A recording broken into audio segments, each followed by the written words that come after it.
Talk Real Estate with Sharon McNamara, sponsored by Boston Connect Real Estate Services. Hi, I'm Sharon McNamara, and you are listening to Talk Real Estate Roundtable. Let me share a little bit about my background before we get started. I am the broker-owner of Boston Connect Real Estate, a boutique real estate firm that is home to over 30 real estate sales and marketing consultants who service home buyers and home sellers throughout Boston, the South Shore, the South Coast, and Cape Cod. Our firm takes pride in assisting our clients in the next chapter of their lives by taking a holistic approach to their real estate endeavors. We believe that every move should be a moving experience. Every week, my real estate team member, Mary Baker, and I, along with the director of Boston Connect Real Estate, Melissa Wallace, provide you with our unique marketing approach to selling homes and share with you our expertise in navigating the home buying process. We like to mix it up sometimes, so not only will you hear our perspective on real estate topics, but you will hear the expert thoughts and opinions of some of our real estate agents at Boston Connect Real Estate and the preferred professionals that we trust. Be part of our roundtable. If you have any questions during the show, please call 781-837-4900. We'd love to talk real estate. Follow us on Facebook, Instagram, and wherever you listen to podcasts at Talk Real Estate Roundtable. If you would like a one-on-one consultation with me and my team or one of the dedicated agents at Boston Connect Real Estate to discuss your real estate needs, you can connect with us at bostonconnect.com or 781-826-8000. Now, sit back, relax, take good notes, and let's talk real estate. And hello to all my South Shore neighbors. This is Sharon McNamara. You are, of course, listening to Talk Real Estate Roundtable. We are live in our home studio here at Boston Connect Real Estate, located right in Pembroke Center. And I have the one and only Melissa Wallace with me today. Hello, hello. Hello, hello. How are you? Good, how are you? Oh, any better, I'd be on vacation. Boy, it's been a week, huh? Yeah, it has been a week, and it's only Tuesday. Oh, yeah, it's only Tuesday. Like, I feel like we've been around and around and around. But anyways, I am very excited about our show tonight. We have a special guest with us tonight. We have Susan Bollinger with us. Hello. Hello. And Susan is a full-time real estate agent here at Boston Connect Real Estate.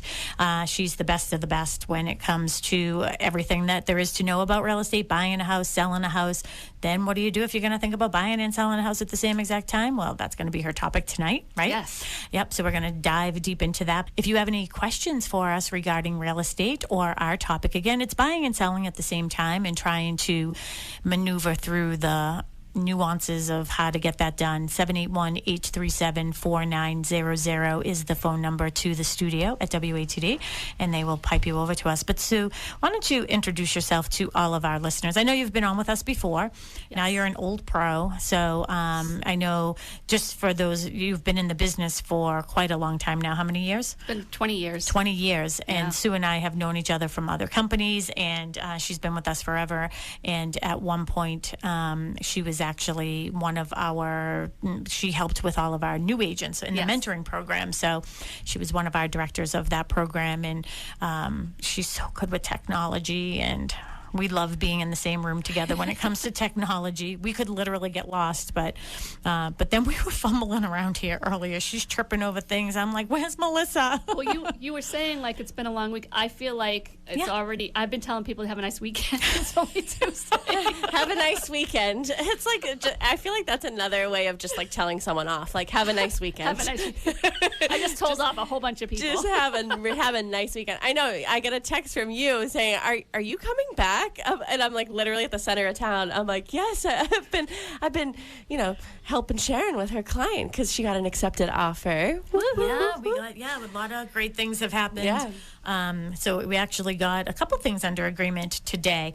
And then we have a new listing coming on tomorrow. So all exciting stuff that we can discuss at the end of the show. So, it's been great. So, Sue, introduce yourself. And you know what I say, Susan Bollinger, but I always call you Sue. So it's, what do most people call you? I don't even know. Most people call me Sue. Yeah. But a lot of people call me Susan too. Okay. Yeah. I've never heard you call her Susan. When I am, like, if I'm looking up her phone number, it's Susan Bollinger. But if I'm talking to her or about her, it's Sue. I feel like when we have conversations, because we have Susan Solis too, we always go Sue, which means you. Yeah. Susan is her. Right. That's how I differentiate. We don't have to say the last name. We can't have any more Sues working at Boston. No more Sues. No more Sues. We're I'm full in capacity. that one. Yeah, absolutely. Yeah. So tell everybody a little bit about you and your love for real estate. Well, I've lived in Pembroke for a very long time. I grew up in Pembroke, actually. Moved out of Pembroke for a while and then came back because I loved the town and wanted to raise my family here. So so I do love it here. And I've been selling real estate, as you know, for 20 years. And I probably do both buyer agency and seller agency equally, I would say. Which is interesting because, I mean, last time we had you on, you talked about buyers, and you are so good at working with buyers too. But I would say that I should actually look at the statistics on this. Is do agents tend to be one or the other? Because if you were to guess what I was, what would you say? Seller's agent, definitely. Yeah, right. It just is my vibe. Always has been my vibe. Of course, I do help people buying houses, but it's always like, how many more 4-bedroom colonials can you look at? Can you make up your mind? No. I actually love working with buyers. I love it. I don't mind looking at, I do want people to eventually buy something, but I don't mind looking at 50 houses and 50 different colonials, and sometimes that happens. I've had clients go up to 3 years looking, sadly. Yeah. Well, when the market is the way that it is right now, that's understandable. But one of the things where this was your topic, and it's a great idea. Why don't you let everybody know what you wanted to discuss tonight with all of our listeners? So I thought talking about buying and selling at the same time was an important topic because a lot of people out there right now are, they have a house to sell, they want to buy something, they want to do the move, but it just seems overwhelming to them. Like, how do you do both at the same time? Is it gonna, do you have to carry 2 mortgages? Like, there's so many questions involved, and we are sort of like project managers in our business, right? So we have to figure out the best way to get a client through it depending on their needs. Every client's needs are different. So, some people have the ability to buy first, some people don't. And so we have strategies for both. And I thought it was an important topic so that people feel comfortable listing their homes. And it really is one of those things like what came first, the chicken or the egg, and there are so many different nuances on it. And I actually taught a class in the office today, which was a lot of fun, is on that whole, marketing. And we used your topic as our ebook. So maybe you can get that ebook put together. So after this class, after this show tonight, you can send people, if they want more information on it, you can send it to them. So why don't we talk... let's get right into it too. So the options for buying and selling at the same time, and option 1 is buy first, then sell. So why don't you tell people though, what are your options when you're thinking about buying a new home, but you already own a home? So the 3 main things are the 3 choices you really mainly have. Right. So the first choice, of course, is buying a house without selling your house. So there's different ways you can do that. Second choice is doing both at the same time, and then the third choice is selling your house first and then renting somewhere and then buying. So there's different ways of doing it. Yep. And too, I'm hoping that we're going to get into how you can be protected so that you're not going to be left homeless. Yes. I haven't had a homeless client in 21 years. Yeah, absolutely. Yeah, right. Yeah. We're on a track record there.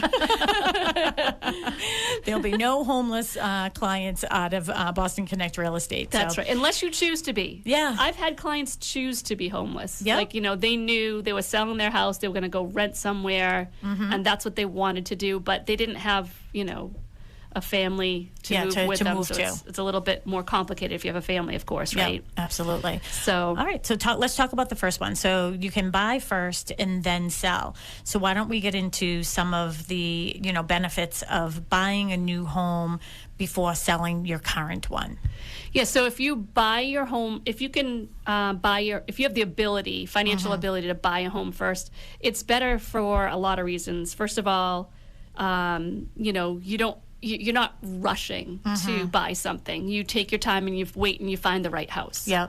So if you can get pre-approved for a loan or even a bridge loan of some kind, or there's ways around it. Maybe you use the equity in your home, but if you can find a way to buy first, you can write an offer without it being subject to the sale of your home. Yeah.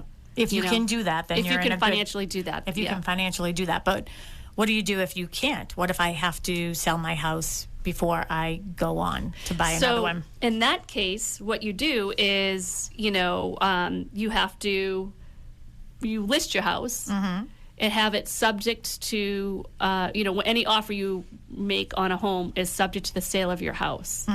So we as agents, as professionals, and this is why it's really important to hire a professional. Yeah. Because as a professional, we know the right language to put in the offer, subject to the sale of XYZ property. And we put language in there that protects you from, buying, if something falls through with the sale of your house, then you get your money back and you have to move forward with that purchase. Yeah. So because I would say too that one of the bigger obstacles are if you're going to buy your house and it is contingent upon selling your current house. I mean, there are so many different nuances that you have to consider, because if I'm working with you and helping you find a house, let's say we find one, we put in the offer, and it's okay, Mr. and Mrs. Seller, we want to purchase your house, and they say, and we put in there contingent upon buyer, the conveyance of, and proceeds coming our way of 123 Main Street. So now the seller is seeing that, but with it being a seller's market, they're going to say, okay, is your house on the market yet? Are you ready to be on the market yet? Do you have an accepted offer? If it is, do you have a signed purchase and sales agreement?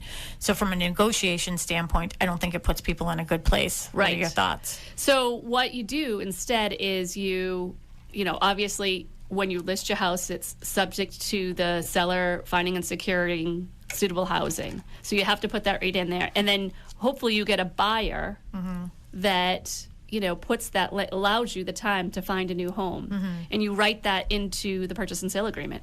So that way, you already have a signed purchase and sale. And the benefit of that is how much money, how much equity you're going to get from your house in order to put on the house that you're buying.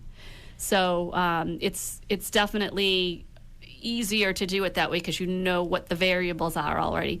It's one step close. Obviously, if your house isn't sold yet, that's a big if for people. I mean, I recently, I met some buyers who wanted to put an offer in on a property, and their financing was fine, but they had a house to sell and they hadn't listed yet. Yeah. And so when that happens, it's really difficult. That's a big chance that the seller has to take. So you really have to have your house listed, and you have, the further into the process you go, the more likely you're going to be able to get an accepted offer on the other end.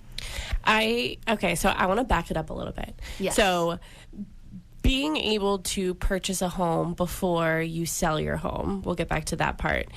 What's the first step to know that you can do that? So I know we're saying, if you can, but what if someone's listening right now and they're thinking, I think I could purchase something without having to sell my house? What would be their first step? First step is to get pre-approved. I have some other clients that are pre-approved to buy without having to sell their house. So talk with your mortgage professional. I have a list of people that I could provide, for you to get pre-approved. But the first step is definitely getting pre-approved to make sure you can do that. Now, another option is a lot of people have their homes completely paid off, especially like an older couple that, maybe they've gone through the 30 years or they did a 15-year and their home is paid off. You can use the equity in your home. So you just have to sort of prove that your house is paid off in order to put the offer in on the next property. Did you already say proof of funds, like just if you have cash? Proof of funds if you have cash. I didn't say that yet. Yeah, so if you just had, cash that you could pay for your next house, you could just make sure you have your proof of funds, and it could be in investments or whatever. Yep. We just accepted an offer on one of my listings, and it was cash, and they just send along the proof of funds. That just shows that they have enough money in their account to cover it. And I find a lot of people who are cash buyers, they get a little, it's almost defensive because they don't want to give away their financial information. And really, you just need to go to your your bank, and just ask them to write a letter. Yeah. Like, say you're offering $600,000, client has in excess of $600,000 in their account to cover the cost. You don't have to give away your account number and your bank statements and all that stuff. You can just get the letter from your banker. Yeah. I think I'm at the point in my buying process that I would be like, please just look at everything. I can afford it. Please just sell it to me. Please. It's a really rough market right now. It really is. I know. It's tough. So I was going to say something else about that whole buying first part too, is if you can buy first, it also helps you, don't you think, like you can move slowly? Yes. So you can do that process. Yeah, and you can move it. You can buy the house, do the renovations that you want to do beforehand. If you have the ability to buy first, do renovations, paint before you move in. Then you can move everything in and then sell your first property. It does make the process a lot smoother. But again, not everybody has the ability to do that, and so we come up with, especially like second-time buyers. It's important to have a strategy in place. But again, if you're hiring a professional to do this, they have the language available to put in your offer, in your listing contract, in your listing, to say, like, subject to, this home finding a suitable, subject to seller finding suitable housing, and then they put the right language in the offer. Yeah. So. I was actually, in conversations with somebody recently. I had done a CMA for them, and beautiful home down in Weymouth that they purchased, and that they've been in for several years, and that was that their decision was, we remembered when we were buying this house, it was just maybe like between 5 and 7 years ago, that the pressure of finding something because their other house was under agreement. Yeah. So I do think that if you are positioned correctly to buy without having to sell in that whole equation, that it does take off a lot of stress, and that's what they're deciding to do, though, is opposite of that is they are looking to find what they want before they put their house on the market. So maybe we should talk about those consequences. Yeah, so I actually had a client a few years back that, we did the subject to suitable in their listing agreement, and they were admittedly very picky buyers. Yep. So they wanted to upgrade. Their house already was beautiful, but they just wanted, something slightly different. And we had being very specific, and people should be. You should be, if you're buying something, you should like what you're buying. Absolutely. And so they had buyers that loved their home, went through the home inspection process, were ready to go, but we had subject to suitable in their contract. My sellers never found a property. So they... we looked for 3 months, and then the buyers had to make a decision. Do we move on, or do we continue to give them an extension? Yeah. But here's my thought on that. It's okay. So the seller couldn't find a house in 3 months. How long did that buyer take to get an accepted offer or find that house? I feel like as a buyer, you really do have to consider. I love that we have your perspective. This is so awesome sitting here with her, because honestly, her head went somewhere mine never would. Was, all right, did it already take you 3 freaking months to find this house? And then you just gave up another 3 months? 3 months, it would be a miracle. I'm sorry. 3 months, if I could find a house in 3 months, that would be a miracle, because this market has changed so much, just even in the short amount of time that I've been pre-approved. Yes. It's like going from seeing a bunch of houses every single week to one a month. Oh my gosh, if that's that, nuts. Yeah. Every 5 weeks. Yeah. So how long did it take those buyers to find a 75 house? other people. Yeah, me and 75 other people that I'm competing with. How long did it take those buyers to find a house? How many offers did they get rejected? How many, what did they have to go through to get to where they are? You have a house. You have secured your house. Well, here's the other thing, too, is they secured their house and they were willing to wait the 3 months. Don't worry about us, so we just argue all the time. Well, not argue, but we debate all the time, so I'm just going to look you in the eyes.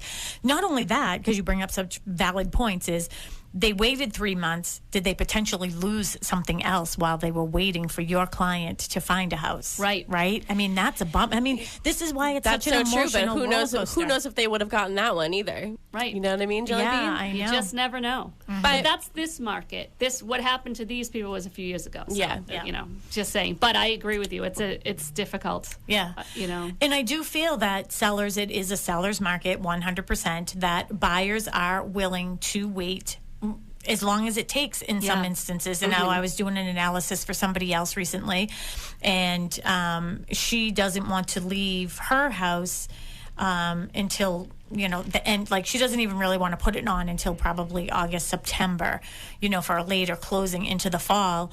And I said, honestly, I know what the numbers are doing right now, the market value. If you put it on now, I'm guaranteeing you could probably find a buyer that would still be willing to wait. Yes. Until October to close. Absolutely. Don't you think? This is the market. This market is, we need more listings, and buyers are willing to wait. So if people are thinking that, they're going to wait till the fall, I highly recommend rethinking that. Right now is the great time to sell. 100% too, because here's the thing too, is like things tend to slow down a bit as we're getting into July, and here we are in New England. It's so soggy out. You know what I mean? Does it only rain here? Like, don't you feel like? I feel like I'm in. It was raining in Hanover. Where I feel like I'm in England or something. Doesn't it rain in England? It's the weirdest month of June. Yeah. I feel like when is so weird. When is the summer? Sometimes it's warm, and muggy, and then all of a sudden it starts raining and it's cold again. I don't know what's going on. It's just crazy. But what our point is you know what? People are still, they want to buy your house. Absolutely. Yeah, I think I saw something come on this week that said in the disclosures that the seller preferred a September closing. I mean, how many months away is that? So people are waiting, and I'm telling you from a buyer's perspective, I would wait too, because when you are waiting so long in between being able to see houses, you're okay. Like, I feel like if I was to get something under agreement right now, I would give them a few months to find something, because I know how long it's taken me between each showing. Yes. And every buyer is different. Everybody, every buyer, like I said, everybody's different. But, it's just the reality that we're living in right now. Right. And Christine Fisk, she's a mortgage loan officer at Harbor One Mortgage, and she does a lot of work with Kristen Howlett, who's a full-time real estate agent here. She had a good point here. So, Christine, if you want to call into studio, we're happy to have your perspective on the show as well. 781-837-4900. Mel will put that number right there in the chat for you. But her point is, or do they no longer qualify for the mortgage because the rates went up in those 3 months? So that's such a good topic to really be considering. Yeah, I was just thinking about this earlier too, because I know of an offer being negotiated, but I'm like, I've been there, so I'm just like, oh my gosh, like, make sure you call your loan officer and make it, like, because now it's like what, seven or something. Yeah. Like, a week ago it might have been different, but like, make sure that you are calling your loan officer to make sure that you can afford that. Call your loan officer every minute. Yeah. So I don't know if Christine wants to call in, but we're going to leave you that number. But she does make such a great point. And then one of my clients actually is on there, Amy, and she said, we are currently working with Sharon ourselves, and I learned how much the terms of our offer really matter. Sellers want the extra time. And it's interesting because this actually is a good mixture between Christine's comment and what Amy is saying. Is we just sold their condo, and that was more of an investor type of loan that the person was going for. But I knew that they were getting that. I knew from my clients that this was a really good offer with really good terms and conditions.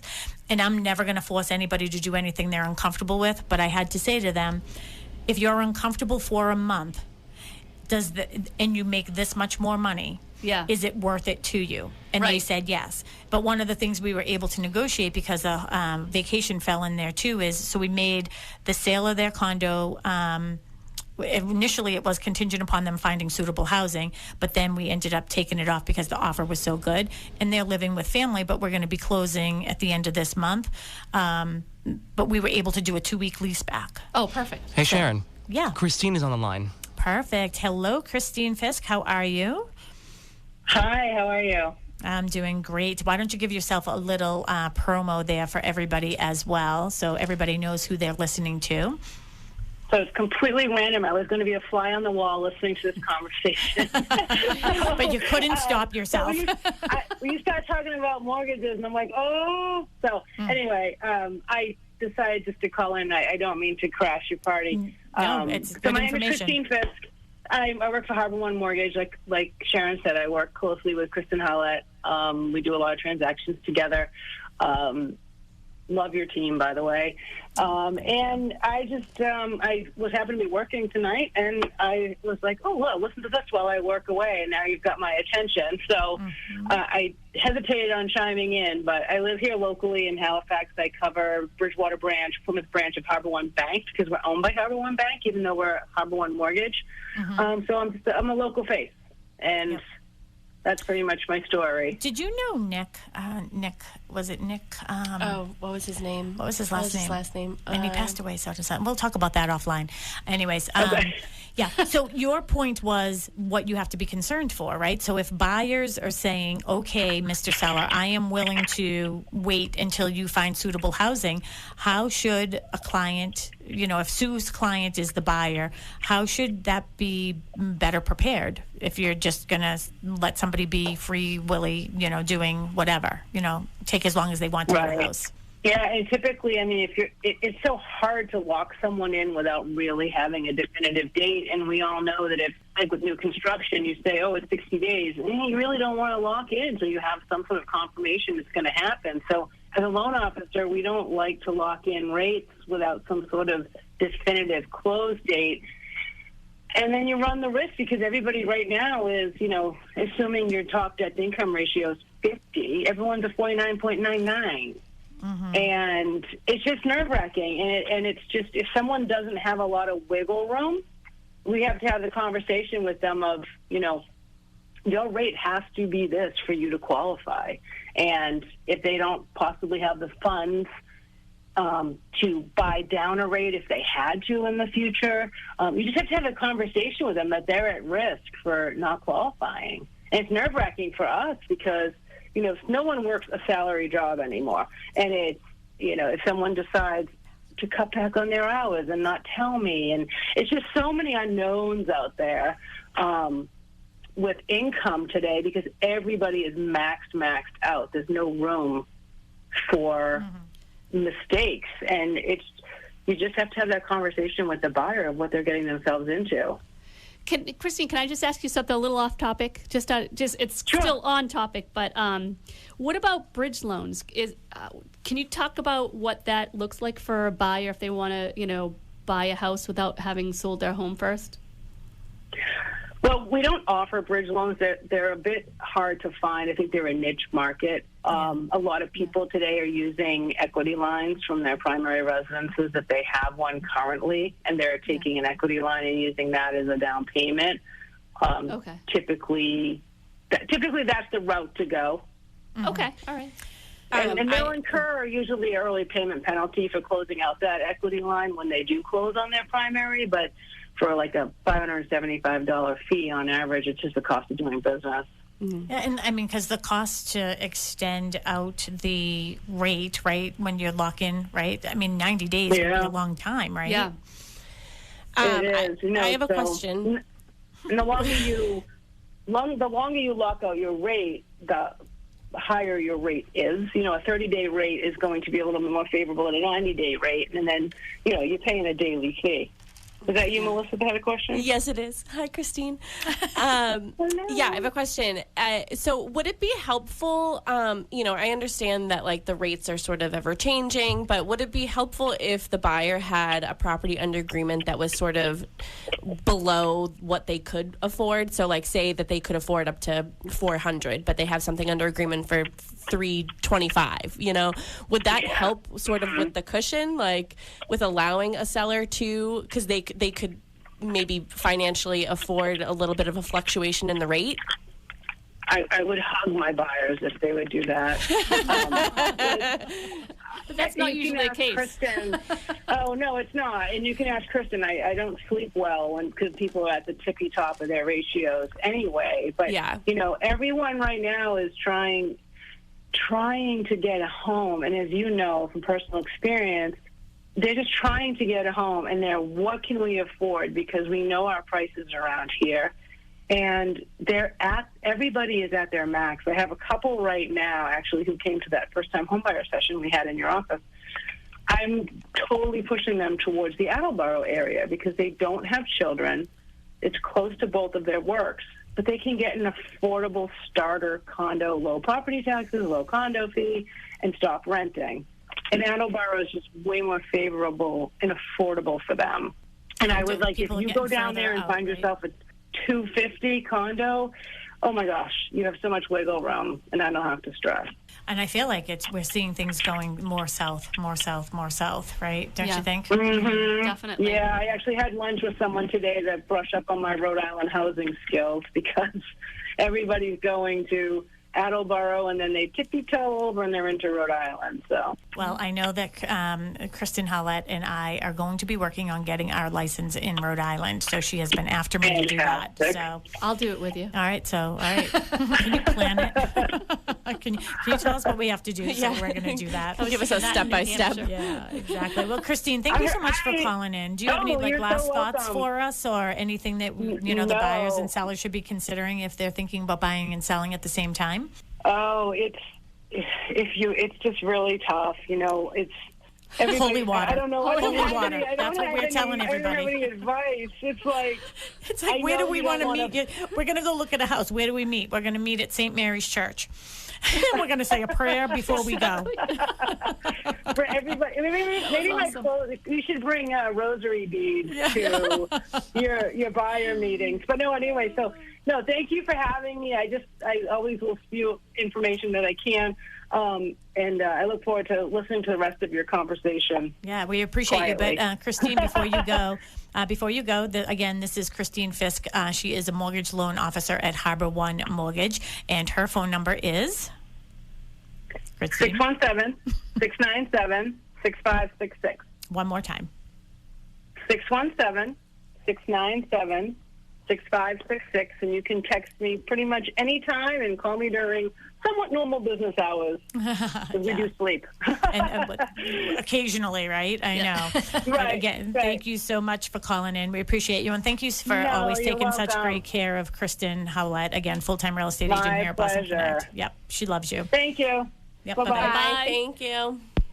Yeah, see, it really is important for us to have a team of people on our side that are thinking about these things as well, right? Yeah, absolutely. And it's good to know that nobody here is sleeping. Yeah, you know, that's not one true. single person. Not one single person. Not one person has gotten any sleep in the past 20 years. I think I walked in last week or the week before, and you literally looked at me and you go, "Don't take this the wrong way. You look exhausted." Well, you know how you hate when people say like, "Oh, you look tired." So I was like, I just want to say, don't take this the wrong way, but you really do look tired. Yeah. It's honestly, and it's like constant running, exhaustion, in this market with buyers. But it's all worth it when you find the right house for the person. And too, I mean, Sue, this is like such a good topic for us to be discussing too, because I think that one of the things I love about being the broker of our firm, you just heard Christine say it, I love your team over there. She doesn't think of just Kristen as the only person that she works with. She's thinking of we all have the reputation of sort of being a team for each other, right? Yes, yeah. But we're also that way for our clients. I actually have goosebumps right now because we are not sleeping because we are really worried about trying to find you a house. It's true. Like, how can we line this up for you? And, right now I've been working with a lot of clients where they're selling, mom's house, or they're selling dad's house, or mom passed away. All these situations. Right. Helping with cleanouts over at someone's house at 7 a.m, cleaning out with Mark, Right. Absolutely. So we're really, really fortunate that way. All right. So let's move on to the next part of this is selling first and then finding a house. So the pros of that and the cons. So the pros of that, I mean, you move in if you have the ability to go rent a place, ideally a month to month, but if you get into a 1 year rental, whatever, we had somebody who did a short-term rental, winter rental that rented for 2 years. So yes. They couldn't find anything. Yeah, I have a client doing the same right now. I would be nervous. So be prepared, but be prepared to do that. Yes, yeah, absolutely. So renting is an option. Obviously, I have some other clients planning to live with family. there's other options out there, especially if you don't have kids. I think it's more difficult to do when you do have kids because you don't want to uproot your kids. But, you know, if you have the ability to go somewhere and, you know, sell your home first, then you know exactly how much money you got. You know, your house is sold. You don't have that contingency. It's so much easier to go in and make an offer on something and say, well, here's my proof of funds, you know, and maybe you're getting a small mortgage or whatever. Yeah. It's so much more beneficial because your offer is so much stronger. And I want to clarify one thing that you said too is when you're saying it's a lot easier when you don't have kids, it's logistically. We're not from a fair housing standpoint. I have kids.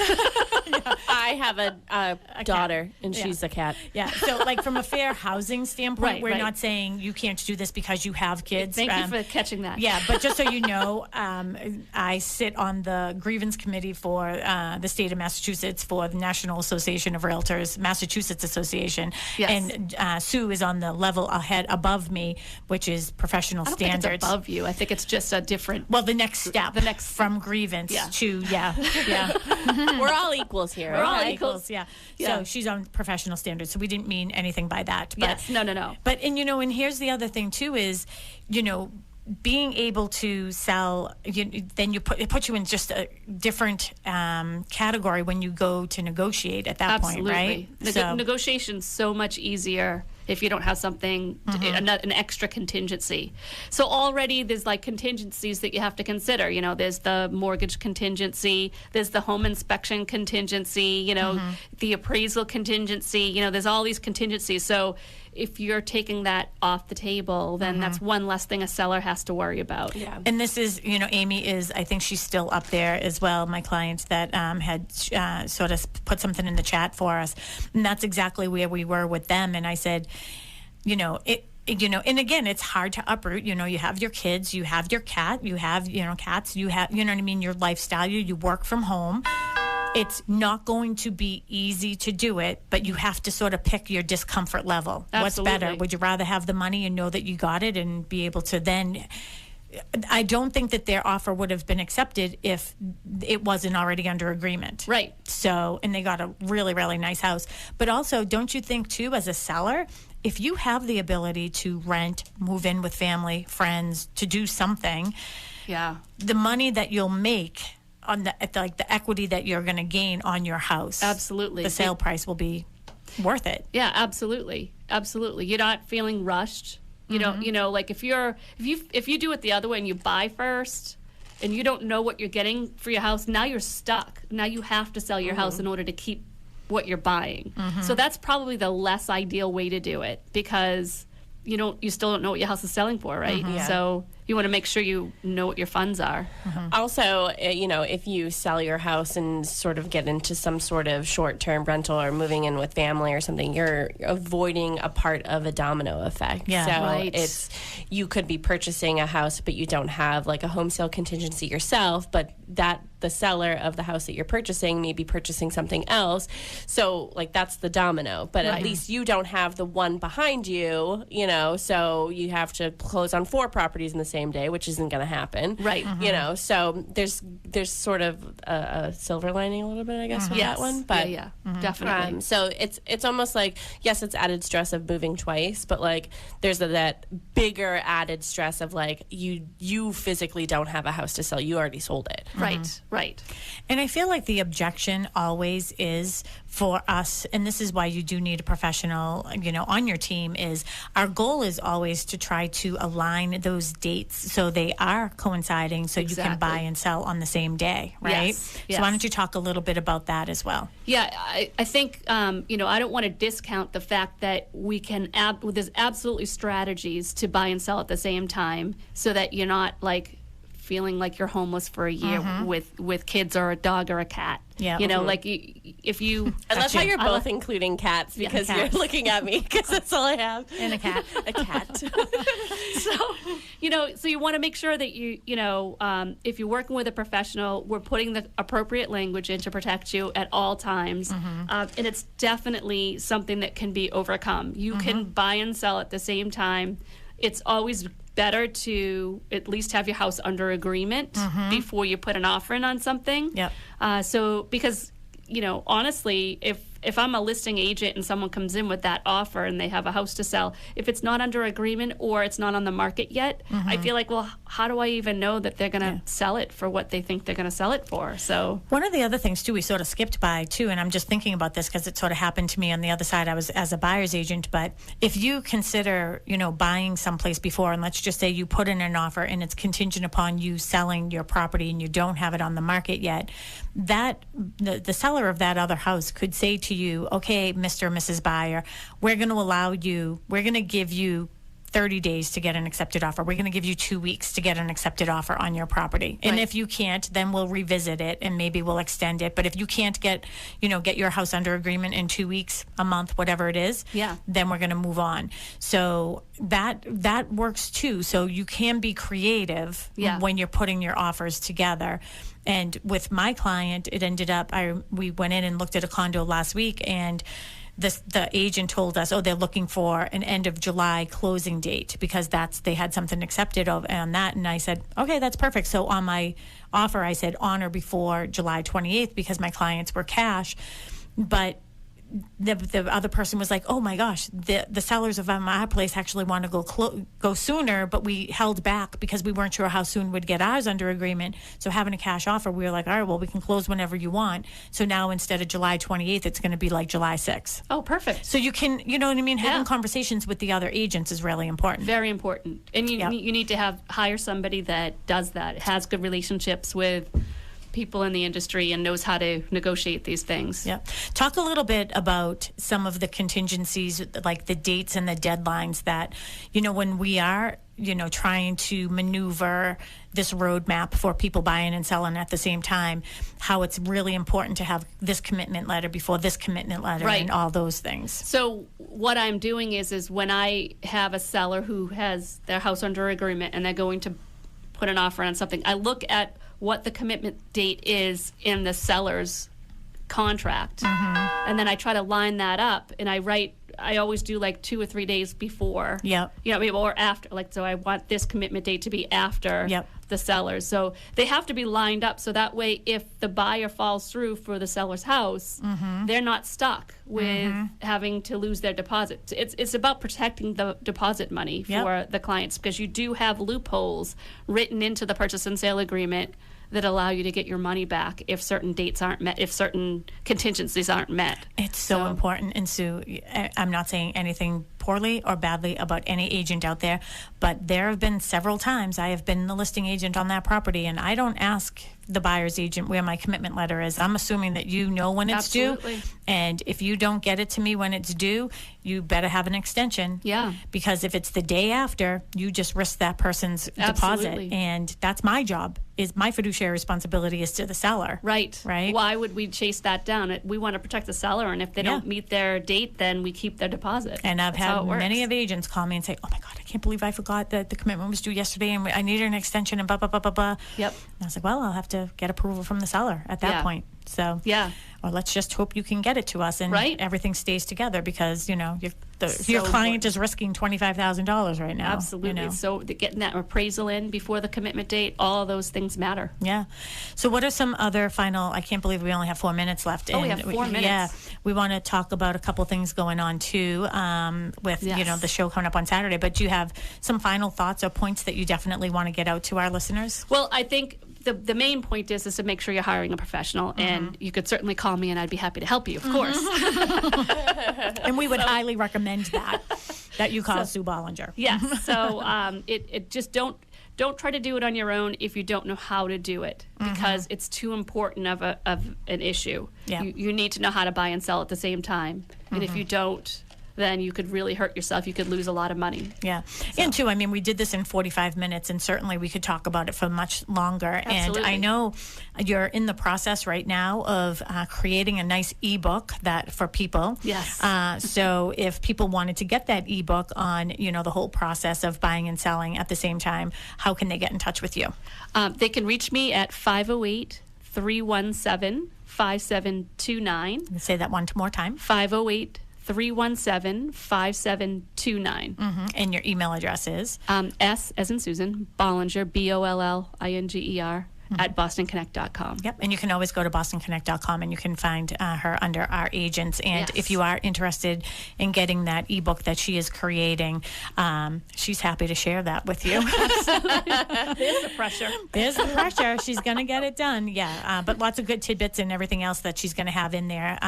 But most importantly is sitting down and, having a full discussion about it. So, perfect. I do have a fantastic listing coming on that I want to mention. Yep. So by the end of the day tomorrow, I will have a great split-level home in Hingham coming on the market. Yes. Nice. It's beautiful. Everything in the house has been done. Since they've owned the house, they've pretty much redone everything: the roof, the siding, the windows, the kitchen. It has central air. It has 2 full bathrooms. The picture looked beautiful that Yeah. you had a little snapshot on it. How much is that going on for? So that's coming on for $989. Nice. In Hingham, Yes, huh? in Hingham, yes, on Wow. Harvest Lane. It's a beautiful horseshoe neighborhood. Yeah.